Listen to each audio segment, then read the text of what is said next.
Bonjour, mon nom est Clifford Matthews pour Jeux Techno et voici ma critique du jeu NHL 25 que j'ai eu le plaisir et l'honneur de l'essayer sur la PlayStation 5 encore une fois cette année. J'ai eu le plaisir de l'essayer l'édition 2024 l'an dernier, alors je peux le comparer tout simplement à cette version. Et je peux vous dire qu'il y a des petits changements, mais pas des gros changements de cette édition comparativement à l'an dernier.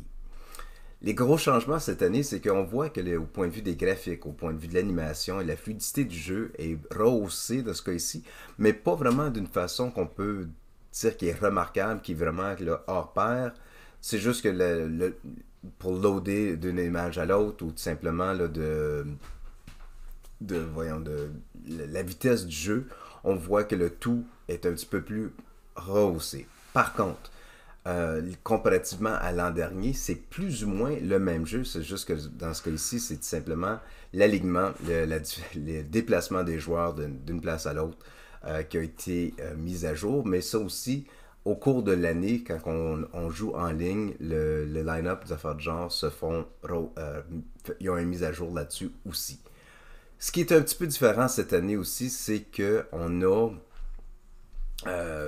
comme il y a un petit détail de plus. Par exemple, après que tu as compté un but, ou là, surtout un but de la victoire, si ton joueur décide de glisser sur la glace à plat ventre ou à genoux, ou peu importe, on voit qu'il y a un petit peu plus de neige sur son uniforme, sur son chandail, des affaires du genre.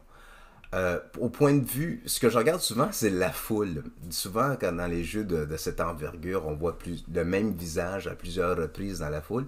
Là, cette fois-ci, on voit quelques visages qui se répètent, mais en somme, on voit qu'il y a un petit peu de diversité encore là-dessus. Alors, on voit qu'il y a un petit peu plus d'attention aux détails, mais dans le fond, ça, c'est juste dans l'arrière-plan.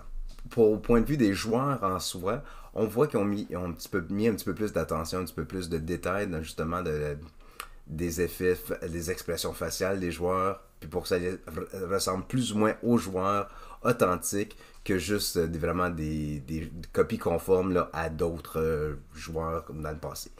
Qui veut dire, l'édition 2025, on voit que ça a été un rehaussement de l'an dernier, mais pas vraiment à la hauteur ou à ce que je m'attendais, surtout avec une console de nouvelle génération, je m'attendais à un petit peu plus de détails, un petit peu plus de fluidité, puis encore plus de côté réaliste. Ça étant dit, est-ce que le jeu est amusant? Si vous êtes fan de la Ligue nationale de hockey, puis vous voulez jouer comme soit créer votre propre joueur ou bien avoir votre franchise, ainsi de genre, ou même si vous voulez jouer en ligne avec des amis, c'est le jeu idéal pour le faire. Cette version est aussi amusante que je me souviens avec les premières consoles là, comme Sega et autres. Alors, pour un jeu de hockey, ça vaut le coup. Ça étant dit, ma version préférée, encore une fois, c'était de soit créer son propre joueur, be a pro. On voit dans ce cas ici qu'il y a certaines petites modifications qu'on peut dépenser nos sous pour avoir des habilités pour rehausser notre personnage qu'il n'y avait pas dans le passé ou auparavant. Ça étant dit, les histoires, la storyline, c'est pas vraiment quelque chose qui va vraiment me concentrer à vouloir jouer davantage.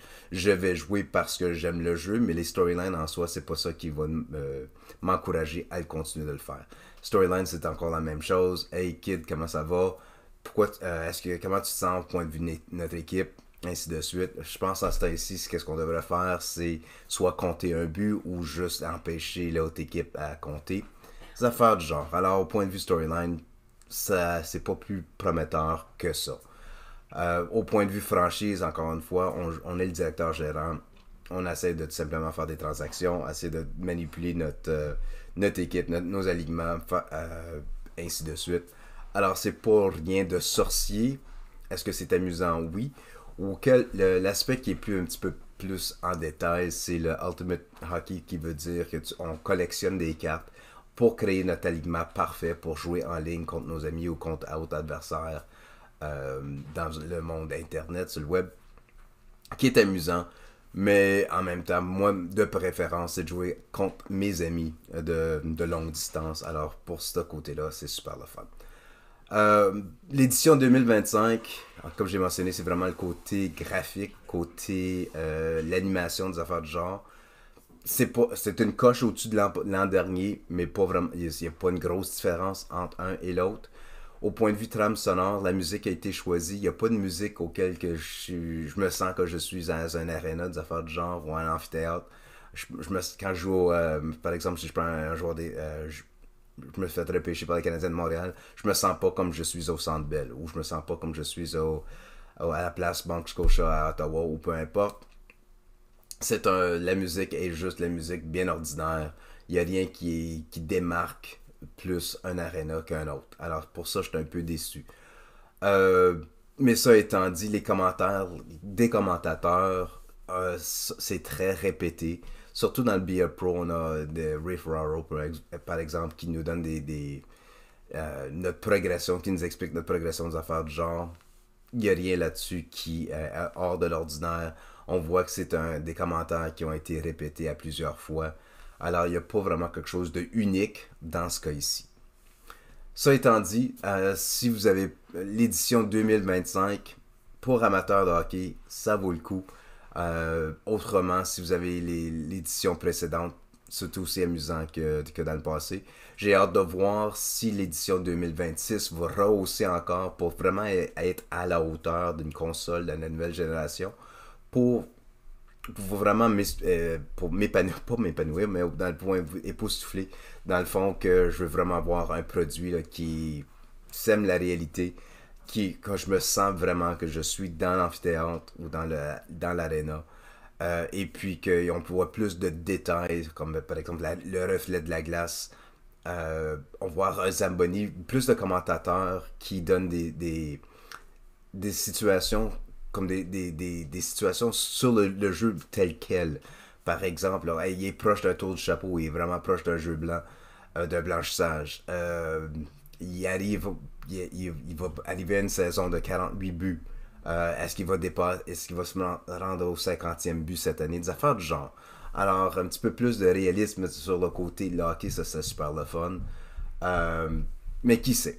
Alors, ça c'est peut-être sur ma wishlist. Mais pour ce qu'en est de cette saison, c'est le fun, ça vaut le coup. Mais il s'agirait d'attendre peut-être pour l'année prochaine, voir s'il y a plus de rehaussement, plus de démarcation au point de vue de cette série. Alors, encore une fois, mon nom est Clifford Matthews pour Jeux Techno. Merci beaucoup pour l'écoute, puis on se reparle très bientôt.